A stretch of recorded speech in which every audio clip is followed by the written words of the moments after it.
And welcome back to the ETBU Extra here on the campus of East Texas Baptist University. We're here at the Huffman Student Activities area, and we're in our third segment here talking to ETBU women's head basketball coach Edsel Hamilton. So welcome, Coach, to the show. All right, thanks, Ed. Now, Coach, you guys started off the Thanksgiving break last week with Texas Wesleyan. But before we talk about that, how was Thanksgiving with your team on that Thursday? It was good. It was cool to be all together. I mean, if you're not going to be able to go home, we did give the girls a couple days off, so they had Tuesday and Wednesday to go home and be with their families. But if you're not going to be at home with your family, it's great to be with your teammates. So it was really nice being with them and all of us getting to eat together on the road on the way down to Seguin. It was a lot of fun. Now, last Tuesday before Thanksgiving break started, you guys went to the Fort Worth area and faced Texas Wesleyan University, which is an NAI program. You battled back and forth. You ended up coming away with the win to start the season off 4-0, the first 4-0 start in 10 years for women's basketball. Talk a little bit about that game, and the second half was really the difference. And in the fourth quarter, you guys came back and defensively stopped them and came away with a 63-54 win.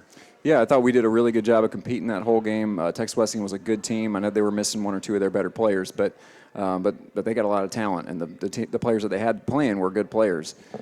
So I was really proud of our efforts to go on the road and to compete the entire time, and again, to make plays down the stretch. I think April made some big shots for us late, and as a team, we did a really good job getting stops late in the game.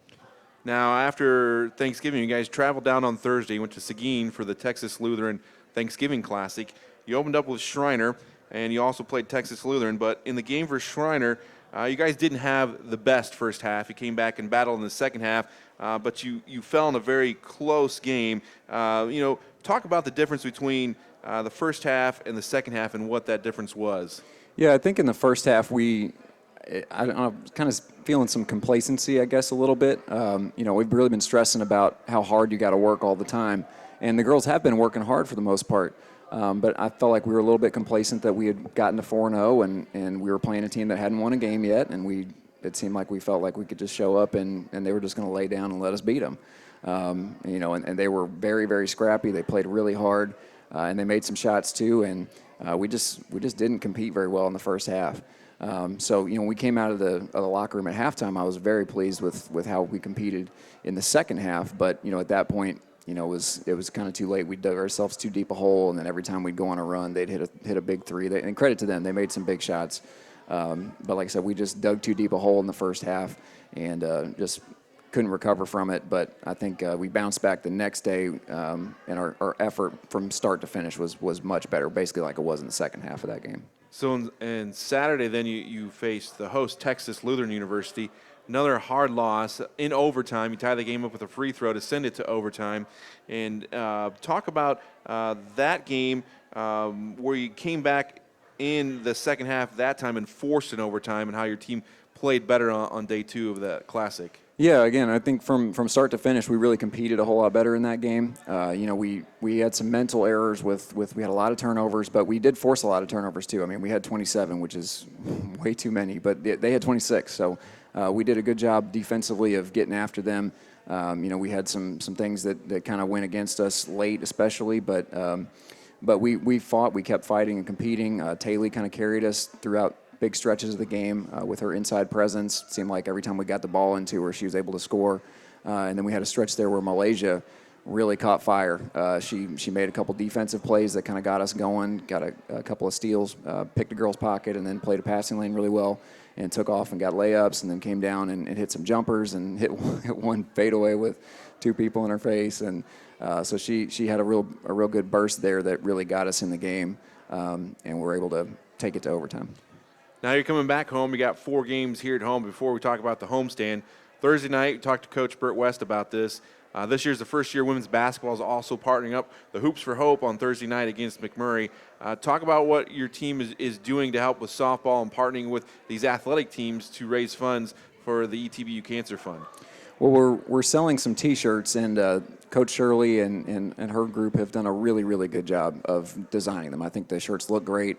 We got pink ones and navy blue ones. That's a great-looking design, and we're selling those, and basically 100% of the proceeds go towards a cancer fund that we have where we can cut a check to somebody to help pay for medical expenses and things like that. So it's a great thing. So we're going to be wearing some of those for pregame, and we'll have like some pink headbands and things like that. So it's a great cause, and I really appreciate the work that Coach Shirley's done setting all that stuff up for us.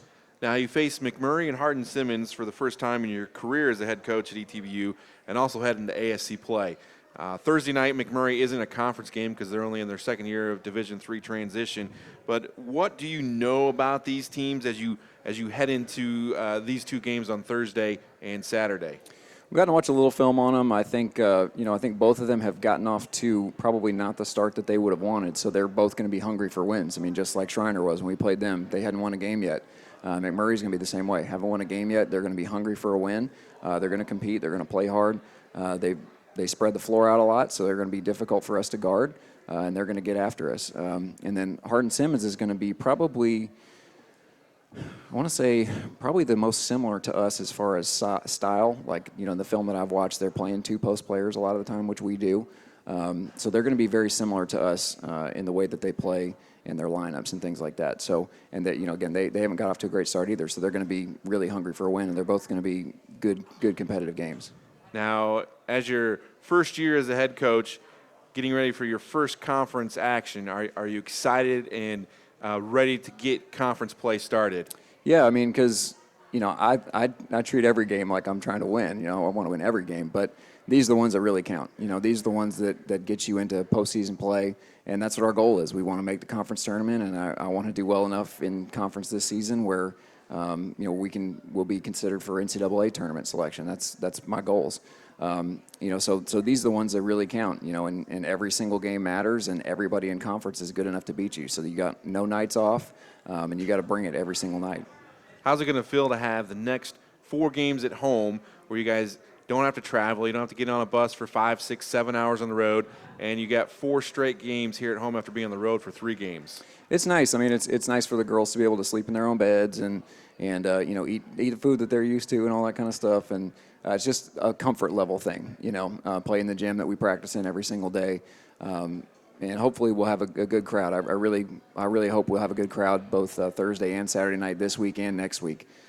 So the more support that we have, I think that will really give our kids a boost.